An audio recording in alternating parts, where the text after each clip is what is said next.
Hello everyone, welcome back to my channel. তোমরা সবাই কেমন আছো? আশা করি তোমরা সবাই খুব ভালো। তো আমরাও ভালো আছি। আমাদের আরেকটি নতুন ব্লগে তোমাদের অনেক অনেক স্বাগত, অনেক অনেক ভালোবাসা। আজকে হচ্ছে শুক্রবার।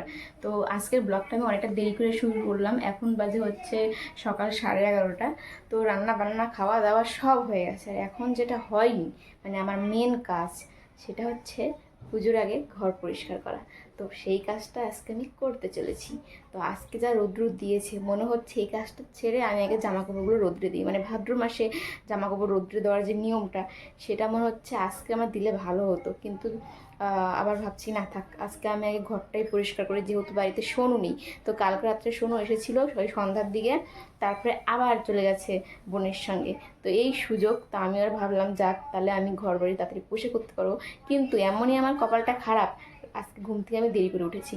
তো এর জন্য থেকে স্নান টান করে রান্নাবান্না করে খাওয়া দাওয়া শেষ করি। তো এখন আমি আরামসে ঘরগুলো পরিষ্কার করব। মানে ঘর পরিষ্কার করার পর আর রান্নাবান্না কিন্তু করতে ভালো লাগে না। তো এর জন্য আগে রান্নাবান্নার কাজ শেষ, খাওয়া দাওয়া শেষ। পেট মানে খালি থাকলে কোনো কাজই মন বসে না, তো পেট ভরা তো সব কাজে কিন্তু মন বসে। তো এর জন্য এখন আমি হচ্ছে ঘরগুলো পরিষ্কার করব। তো এই ফ্যানটা তো নতুন, সেরকম নোংরা নেই, কিন্তু এই ফ্যানটা দেখো, তো এই ফ্যানের অবস্থা খুবই খারাপ। তো চলো আর কথা বলছি না, এই কাজে লেগে পড়ি। আর আমার হচ্ছে একটা অভ্যাস, যে কাজ করার সময় আমি গান শুনতে শুনতে কাজ করব, তাহলে না কাজের প্রতি একটা এনার্জি ভালো আসে। মানে কাজ করতে যত কষ্ট, এত খাটনি, সেটা মনে হয় না গান শুনে নিলে। তো চলো, ওই দেখো বক্সটা কিন্তু চলছে আজকে সকাল থেকেই প্রায়। তো এখন আমি কাজে লেগে পড়ি, দেখতে থাকো আজকে ব্লগ। তো দেখো সকালবেলাতে কিন্তু আমি তো অনেকটা কাজ করে রেখেছি, যেমন জানলা দরজার পর্দা মশারি এগুলো সব ধোয়াধুয়ি করে মেলে দিয়েছে। এদিকে এখন আমি যেটা করছি সেটা হচ্ছে আলনার জামাকাপড়গুলো সব বাইরে বের করে রাখি, না হলে ঘর পরিষ্কার করতে গিয়ে সমস্ত হচ্ছে জামাকাপড় নোংরা হয়ে যাবে। এগুলো তো ধোয়াধুয়ি জামাকাপড়। তো তারপরে ভাবলাম না থাকে, একসাথে আমার দুটো কাজ হয়ে যাচ্ছে। এই জামাকাপড় বাইরে দিলে এক হচ্ছে যে রোদ্রে দেওয়ার ব্যাপারটা, সেটাও এই জামাকাপড়গুলো রোদ্রে দেওয়ার ব্যাপারটা হয়ে যাবে। তো যদিও এগুলো রোজ দিনের পরার জামাকাপড়, এমনিতেই প্রতিদিনই রোদ্র পায়। তো তারপরে দেখো এই যে সোনু পুতুলের হচ্ছে টেবিলটাকে সরিয়ে দিলাম, কারণ এটাও হচ্ছে পুতুলগুলোও তো নোংরা হয়ে আছে, তাছাড়া হচ্ছে ওই টেবিলের পেছনেও অনেক নোংরা হয়েছিল। আর এরপর যেটা করলাম সেটা হচ্ছে বিছানার উপর যে বালিশ টালিশ ছিল সেগুলো হচ্ছে সব কভারগুলো খুলে রোদ্রে দিয়ে আসি। আর এরপর আমার শখের রিং লাইটটা আগে সরিয়ে নিলাম, কখন ধাক্কা লেগে পড়ে যাবে, তখন আমার পুরো 12টা বেজে যাবে। তো এরপর হচ্ছে ঘরের কাজে লেগে পড়লাম। তো দেখো এই যে জানালা টানা খুলে দিচ্ছি। সত্যি আজকে যা রৌদ্র ছিল, বাপরে বাপ, বিশাল রৌদ্র ছিল। আর তার থেকেও বড় কথা, আমার মাথায় ছিল তেল, আর এত গরম লাগছিল কি বলবো তোমাদের। সত্যি মাথায় তেল তো দিতেই হয়, কারণ না হলে মাথা ব্যথা হয়। আর এদিকে এই গরমে তেল দেওয়ার পরে মনে হয় মাথার মধ্যে পুরো আগুন ধরে গেছে। এই যে একটা সমস্যা, কি আর বলবো সত্যি। তো তারপরে এই যে এখানে দেখতে পাচ্ছ আলমারির উপরতে সমস্ত পুতুল টুতুল নামিয়ে নিচ্ছি।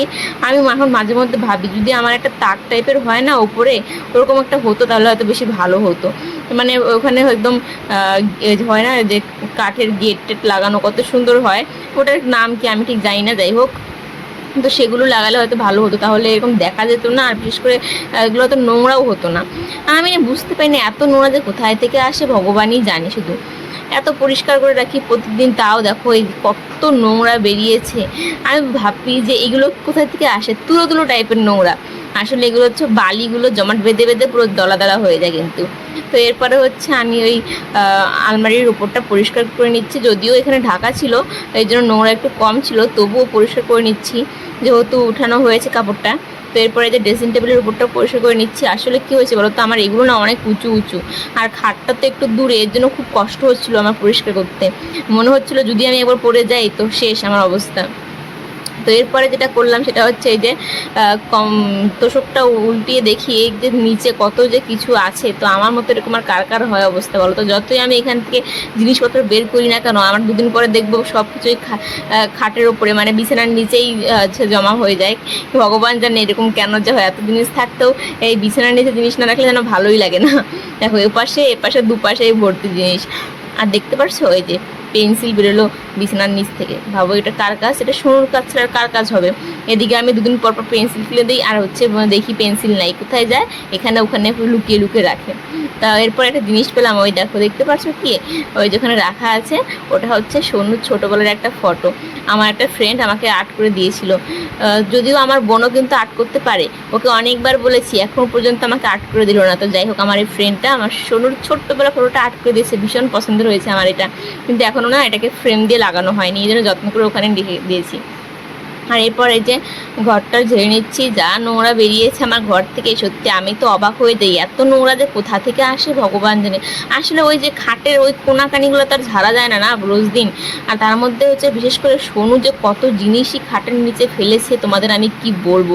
এক পাশটা তো ঢাকা লাগানো, কিন্তু তবুও ওই পাশ দিয়ে কোনা দিয়ে একটু একটু জায়গা, ওখান দিয়ে খাতা কলম ছিঁড়ে ছিঁড়ে একদম ভেঙে ভেঙে ঢুকিয়ে দেয় ভিতরে নিচে। আর এদিকে দেখো আমার আলনার নিচ থেকে কত নোংরা যে বেরোচ্ছে, আর তার সাথে সোনুর খেলনাও কিন্তু বেরিয়েছে। খেলনা, পেন্সিল, রং, বাপরে বাপ কত কিছু যে কখন লুকিয়ে লুকিয়ে ভেতরে দেয় ভগবান জানে। আর তার মধ্যে একটা হচ্ছে সেদিনকার বোনের কাছ থেকে লিপস্টিক নিয়ে আসছে, যদিও নেই ওটার মধ্যে, তো সেটাও ঢুকে রেখেছে, কিন্তু ওটা বের করতে পারলাম না আমি। তো এখন যাচ্ছি আমি হচ্ছে ফ্যান পরিষ্কার করতে। তো ওটা তো আমার নতুন ফ্যান, সেরকম নোংরা নেই, তবুও পরিষ্কার করে নিচ্ছি, যখন তখন একটু পরিষ্কারটা করে নিলেই আর কি ভালো লাগবে। তবুও কিন্তু একটু নোংরা বেরিয়েছিল। আর এই দেখো আমার এই যে পুরানো ফ্যানটাও, মানে সাদা ফ্যানটা পরিষ্কার করলাম, সাদা ফ্যান একদম কালো হয়ে গেছিলো, বাপরে বাপ এত নোংরা হয়েছিল।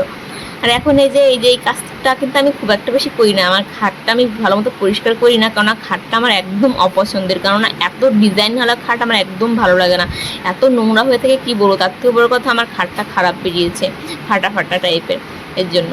আর এই যে দেখো এই যে এখন হচ্ছে এই যে খাটের এটা খুললাম, কারণ এইখানটায় অনেক জিনিস তো ডিপ আছেই, এগুলো সব আমার বিয়ের গিফট, সঙ্গে সোনুর প্রথম বছরের জন্মদিন করেছিলাম, তো সেটারও গিফটগুলো আছে, কোনো এক সময় তোমাদেরকে দেখাবো। অনেক গিফট আছে ওর ভিতরে, আমি ব্যবহার করতে পারি না, কারণ আমার রান্নাঘরে সেরকম জায়গা নেই যে ওই জিনিসগুলো রাখবো। আর এখানে ওখানে কোথায় রাখবো, দুটোই মাত্র ঘর, এত জিনিস কি রাখা যায়, এই জন্য সব কিছু ভিতরে রেখেছি। আর এই দেখো আমার তোষকটা কিন্তু অনেকটা সাইজে ছোট, মানে দুপাশেই না হলেও 4 আঙ্গুল করে বাড়াতে হবে। ভাবছি এবার শীতে এটা ঠিক করে নেব। তো ওই ঘরের কাজ শেষ, এখন চলে এলাম রান্নাঘরে। তো রান্নাঘর পরিষ্কার করতে আমার খুবই খারাপ লাগে, ওই ঘরটা পরিষ্কার করতে যতটা ভালো লাগে এটা পরিষ্কার করতে ততটাই খারাপ লাগে, কেননা ওই ঘরে যেহেতু পুটিং করা, এর জন্য হচ্ছে বালি পড়ে না। আর রান্নাঘরে পরিষ্কার করতে গেলে অনেক বালি পড়ে, চোখে মুখে একদম বালি ঢুকে যায়, খুব অসুবিধা হয়। তো দেখো সব কৌটো এখানে রেখেছি, সঙ্গে আমার জানালার অবস্থা কিন্তু খুব খারাপ। আগে তো আমরা সাদা তেল খেতাম, এই জন্য জানলাগুলো কম নোংরা হতো, এখন যখন আর কি লাল তেল খাওয়া হয়, এর জন্য আমার জানলা খুব নোংরা হয়। তো দেখো সমস্ত কাজ বাজ সেরে এখানে সব গুছিয়ে রেখেছি। আর এইমাত্র আমি স্নান টান করে এলাম, তো থালা বাসন পরে এখানে গুছিয়ে রাখবো। আর হচ্ছে এদিকে দেখো কত জিনিস ধুয়েছি রাত্রেবেলাতেই। তো দেখো এখন বাজে রাত পাক্কা 7টা, এইমাত্র স্নান করে সন্ধ্যাবাতি দিয়ে ঘরে এলাম।